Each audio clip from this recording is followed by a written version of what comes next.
오늘 함께 나누실 말씀은요. 마태복음 8장 18절로 22절로 제목은 제자로서의 우선순위, 주님을 가장 사랑하는 것이라는 제목으로 함께 말씀을 나누려고 합니다. 마태복음 8장 16절의 말씀을 보시게 되면요.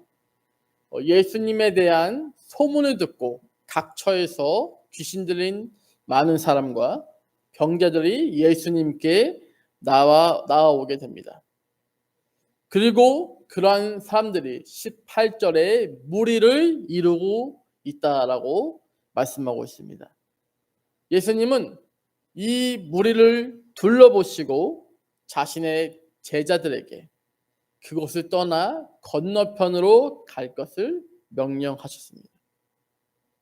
분명 예수님 주위로 둘러싼 사람들은 모두 다 예수님께 호의적인 그런 사람들로 모여 있었을 것입니다. 그 중에는 예수님께 도움을 받는 사람도 있을 것이고 혹은 고침을 받고 싶어서 예수님 주위에 있는 사람들도 있었을 것이고 또한 예수님의 그러한 능력이 있다는 것을 잘 알고 있는 사람들도 있었을 것입니다. 그리고 그 중에는 예수님을 그들의 왕으로 세우고자 하는 이들도 분명 있었을 것입니다.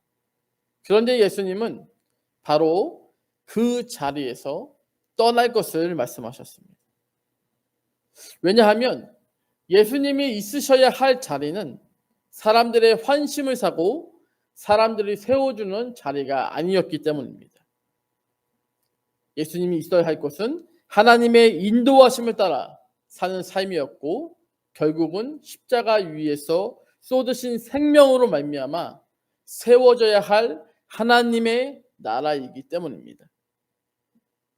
즉 무리로부터 받는 어떤 관심과 영광을 떠나 아무것도 보장되지 않은 곳으로 그렇게 건너편으로 떠날 수 있는 사람들이야말로 예수님의 제자에 걸맞는 사람들은 아닐까요?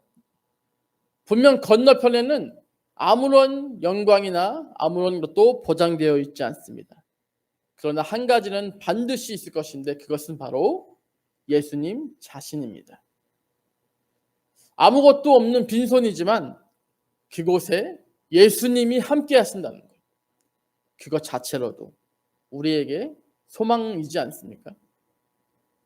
예수님은 그렇게 예수님만을 의지하며 예수님과 함께 이 땅에서 하나님의 나라를 세우는 영광스러운 자리로 제자들을 초청하셨다는 것을 아셔야 합니다. 그리고 지금도 그 동일한 말씀을 저와 여러분에게 주심으로써 예수님을 따르는 제자가 될 것을 요청하고 있다는 사실입니다. 사랑하는 임마누엘 가족 여러분, 여러분들은 지금 예수님께서 저와 여러분들을 제자로 부르셨다는 사실 앞에 어떻게 반응하고 계십니까? 언제든 예수님이 어디에 가시든 그곳으로 따라갈 그런 준비가 되어 있으십니까? 아니면 이미 예수님을 받아들이고 예수님을 따르고 있으십니까? 아니면 건너편으로 가자는 예수님의 요청 앞에 머뭇거리며 결단하지 못하고 있지는 않으십니까? 오늘 본문에서는 예수님의 이러한 부르심의 요청 앞에 두 명의 제자가 각기 다른 반응을 보이고 있습니다. 첫 번째 제자로는 맹목적인 믿음을 가진 제자입니다. 19절 말씀을 보시게 되면 첫 번째 제자는 이렇게 말합니다. 19절에 한 서기관이 나와 예수께 아뢰되 선생님이여 어디로 가시든지 저는 따르리이다. 선생님 어디로 가시든지 내가 당신을 쫓겠습니다. 당신이 가는 곳이라면 내가 있겠습니다. 당신이 떠나시는 곳이라면 어디든지 제가 가겠습니다. 이 얼마나 힘이 되는 말입니까? 든든하지 않으십니까? 어디에 가도 내가 당신을 쫓겠습니다. 이 말씀만 본다면 힘이 되는 말이 맞습니다. 그런데 그런 고백을 한 사람은 예수님을 뭐라고 불렀습니까? 예수님을 라비요라고 부르게 됩니다. 선생님 이렇게 부르게 됩니다. 선생님이라는 단어는 랍비라고 저희가 알고 있죠. 그러나 예수님은 주님이라는 말은 퀴리오스라는 단어를 사용하게 됩니다.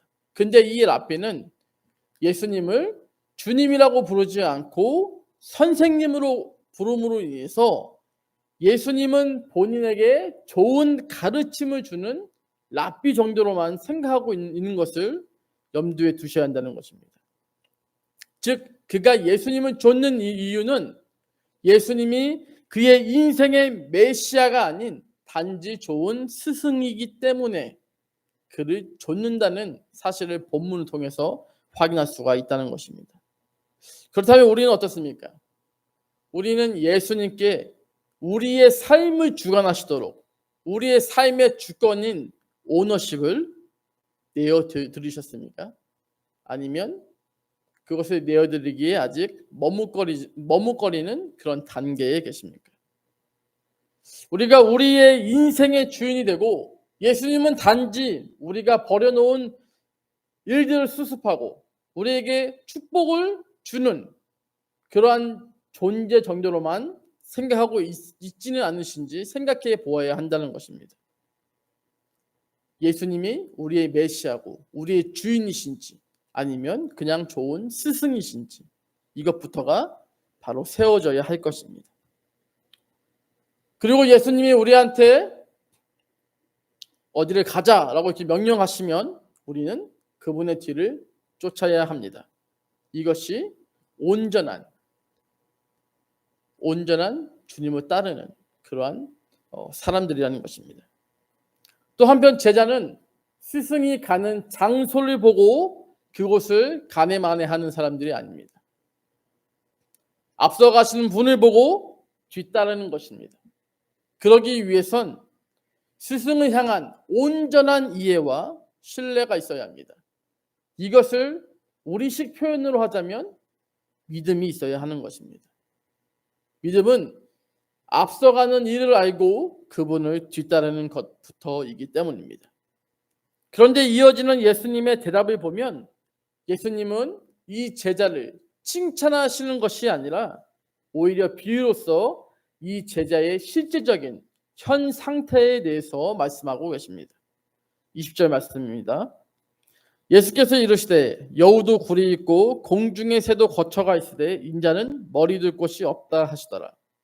왜 예수님께서 여우도 굴이 있고 공중의 새도 거처가 있으되 인자는 머리 둘 곳이 없다라고 말씀하신 것일까요? 표면적으로는 그는 어디든지 예수님이 가시는 어디든지 내가 예수님을 따르겠습니다 라고 이야기했지만 그는 자신이 앞으로 마주치게 될 현실에 대해서 잘 몰랐기 때문에 이러한 고백을 할 수 있었고 예수님은 20절의 말씀을 통해서 현실을 말씀해주고 계신 것입니다. 즉 이 제자의 신앙은 말 그대로 맹목적인 그러한 신앙이라는 것입니다. 여기서 말하는 맹목적인 신앙이란 예수님을 따르겠다고 말은 하지만 정작 예수님을 따름으로 인해서 마주하게 될 현실과 그 과정 속에서 요구하시는 예수님을 향한 온전한 헌신에 대한 충분한 이해와 고찰 없이 그냥 막연하게 마치 의리를 지키듯이 내가 예수님을 좇겠다라고 말하는 것을 말하고 있는 것입니다. 이러한 사람들의 특징은 표면적으로는 엄청난 믿음의 소유자처럼 보이죠. 그러나 실제로 막상 어려움을 마주할 때 가장 먼저 도망가는 사람일 수 있다는 것입니다. 소위 아무것도 모르기 때문에 용감할 수 있다는 것이죠. 한번 말씀을 찾아보겠습니다. 마태복음 26장 33절로 35절을 함께 합독하시겠습니다. 마태복음 26장 33절로 35절입니다. 마태복음 26장 33절로 35절입니다. 다 찾으셨나요? 함께 읽겠습니다. 베드로가 대답하여 이르되 모두 주를 버릴지라도 나는 결코 버리지 않겠나이다. 예수께서 이르시되 내가 진실로 내게 이르노니 오늘 밤 닭 울기 전에 내가 3번 나를 부인하리라. 베드로가 이르되 내가 주와 함께 죽을지언정 주를 부인하지 않겠나이다 하고 모든 제자도 그와 같이 말하니라. 아멘. 이것이 현실이라는 것입니다. 우리는 그 어느 것도 장담할 수 없는 그러한 존재입니다. 19절에 나온 제자는 예수님을 따라가는 부분에 있어 잠시 어떠한 여정, 기나긴 여정, 길든 짧든 간에 어떤 여정쯤으로 생각했던 것 같습니다.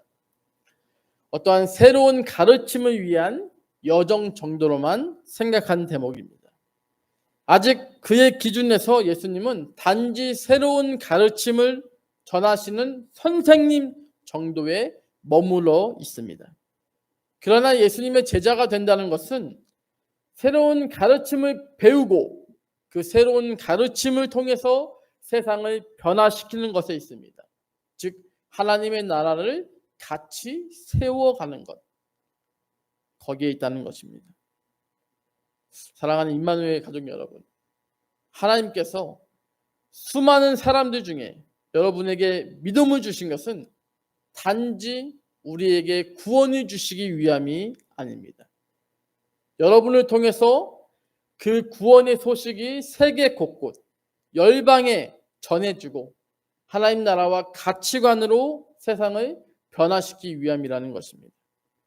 개인의 구원을 넘어서 여러분이 속한 가정과 공동체와 또 예수 복음이 점진적으로 뻗어나가 천하보다 귀한 한 영혼들을 주님께로 돌아오게끔 하는 것, 그것이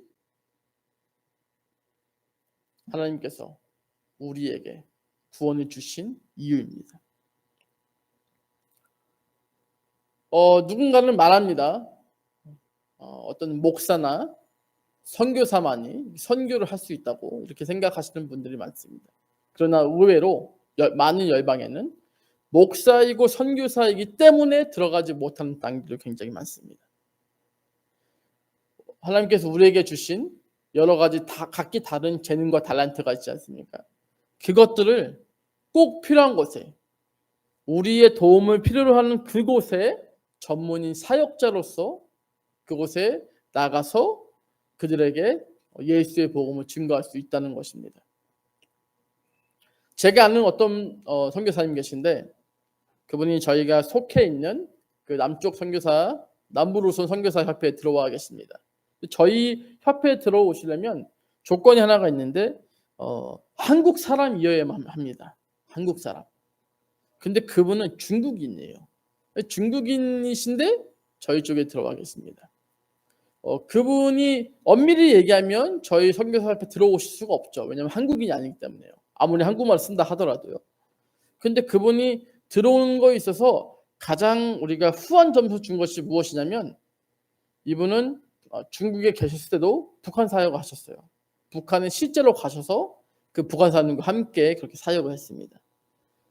제가 그분에게 얘기했죠. 아니 그 부모님도 귀화를 다 하셨다고 하시는데 이제 같이 귀화하셔서 한국 여권을 소지해야 되지 않겠습니까? 이렇게 얘기했더니 그분이 하시는 말씀이 한국 여권을 갖고 있으면 모든 세계를 갈 수 있지만 북한에 갈 수가 없습니다. 자기는 나중에 늦게라도 북한에 다시 가야 되기 때문에 귀화를 고려하지 못했다라는 그런 이야기를 듣게 되었습니다. 아마도 그런 부분들에 있어서 좀 후한 점수를 받아서 많은 사람들의 많은 컴플레인 속에서도 그분이 저희 선교사 협회에 들어오셔서 같이 그런 교제를 하고 계시거든요. 즉 우리가 말씀을 이런 측면에서 우리가 말씀을 듣고 배우기에 힘쓰는 이유는 어떤 새로운 가르침이나 지적인 충족을 위함이 아니라 그 말씀으로 변화되고 우리 안에서 역사하시는 성령님의 인도하심 가운데 이 세상을 하나님의 통치와 하나님의 가르침 안에서 다시 세워나가는 것에 있기 때문입니다. 예수님께서는 맹목적인 신앙의 태도를 가진 이 제자에게 앞으로 예수님을 따르면서 마주하게 될 현실에 대해서 말씀하셨습니다. 그렇기에 여우도 굴이 있고 공중의 새도 거처가 있으되 인자 곧 예수님은 머리 둘 곳이 없다라고 이렇게 말씀하시고 있는 것입니다. 예수님은 한 곳에 머무르시면서 세력을 확장하신 것이 아니라 떠돌이와 같은 나그네와 같은 그런 삶의 방식에 대해서 말씀하셨습니다. 예수님에게 있어서의 내 집은 오직 한 곳. 우리도 나중에 이 땅에서의 모든 삶을 마치면 돌아가게 되죠. 우리의 본향집 하나님의 곁밖에 없습니다. 예수님께서 행하시는 사역은 많은 사람들을 모으고 칭송받는 그런 자리가 아니라 오히려 현상을 보고 잠시 뒤를 따르는 사람들을 떠나서 끊임없이 돌아다니시면서 예비하신 영혼들에게 천국의 복음을 전하시는 것이었습니다. 예수님은 그런 자신을 인자라고 표현하셨습니다. 예수님이 자신을 영광스러운 메시아로서 자신을 드러내신 것이 아니라 한낱 우리와 같은 불과한 연약한 육신을 입은 존재로서 자신을 묘사하셨습니다. 예수님을 따른다는 것은 수많은 기적들로 가득한 영광스러운 그런 여정이 아니라 오히려 머리 둘 곳이 없고 머물 곳이 없으며 이 땅에 있는 기간 동안에 계속해서 나그네와 같은 그러한 삶을 살아야 하는 고난의 모습이 놓여 있다고 말씀하셨습니다. 그런 부분에 있어서 우리는 얼마나 행복합니까? 우리에게는 머리 둘 곳이 있지 않습니까? 또한 기대어 쉴 곳도 있습니다. 많은 그리스도인들이 바로 이 서기관과 같이 맹목적인 믿음을 갖고 또한 그러한 삶을 기대하고 예수님을 따른다는 것입니다.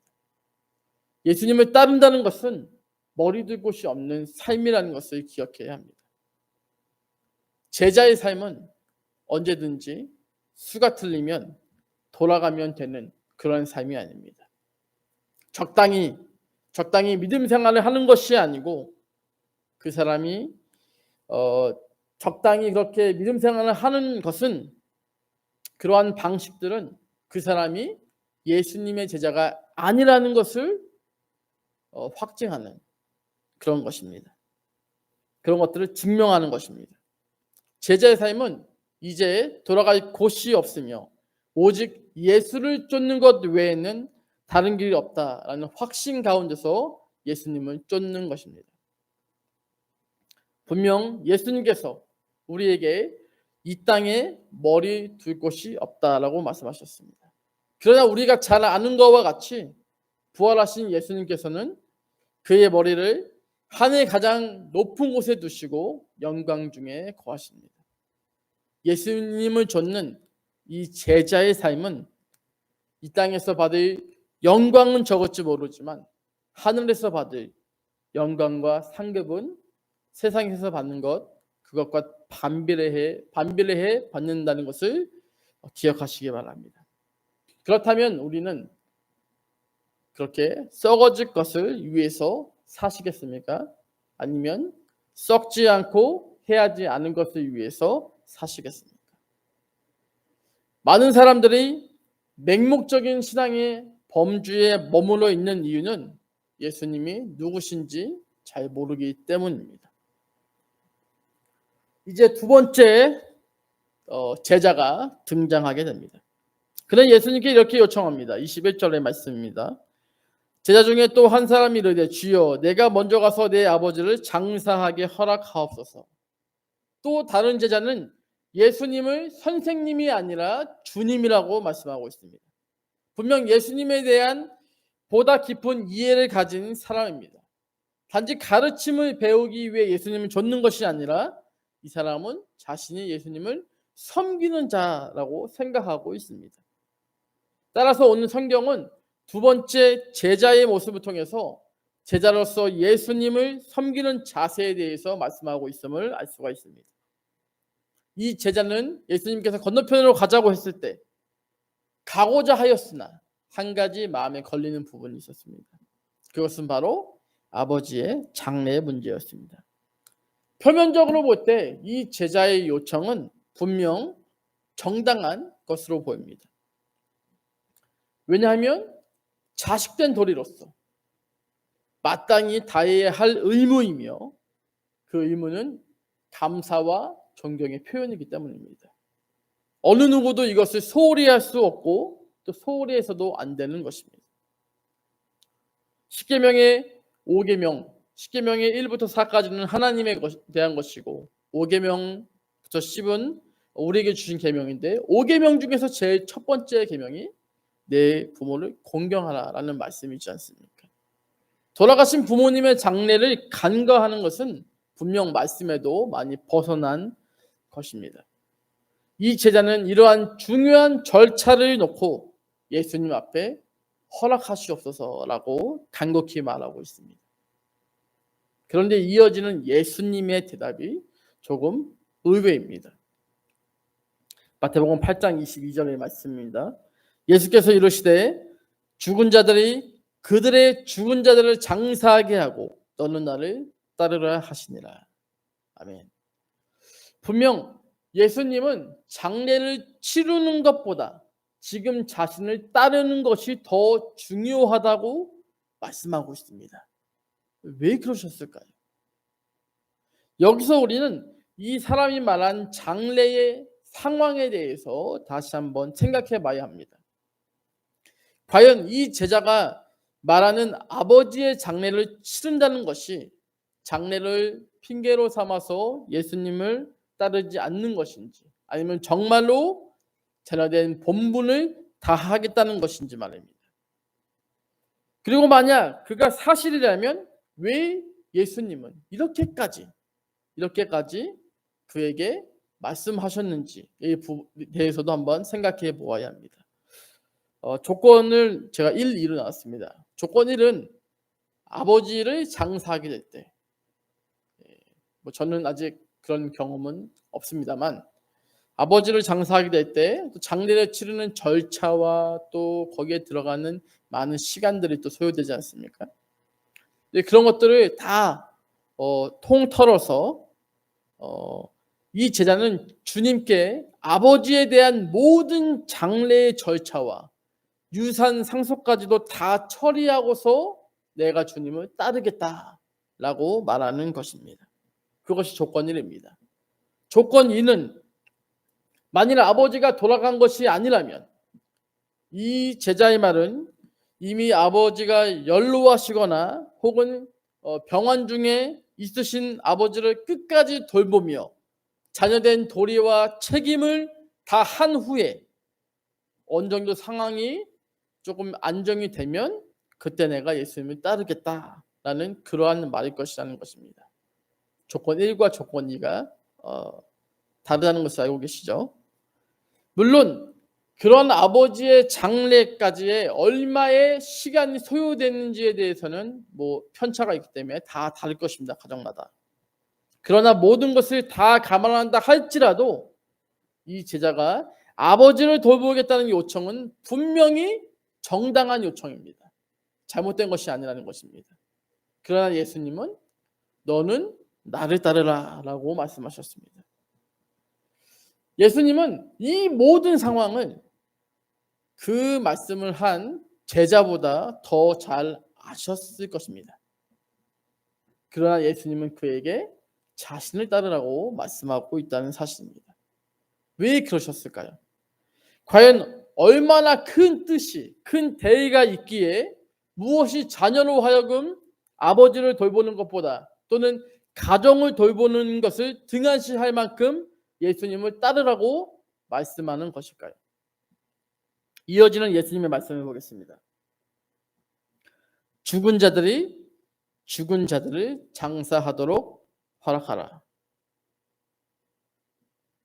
예수님의 말씀은 이렇습니다. 이미 그 제자의 아버지가 죽은 것이 사실이라고 말씀하고 있습니다. 즉 죽은 자들은 이미 죽은 자들이다. 죽은 자들에 대해서 우리가 할 일은 없다는 말씀인 것입니다.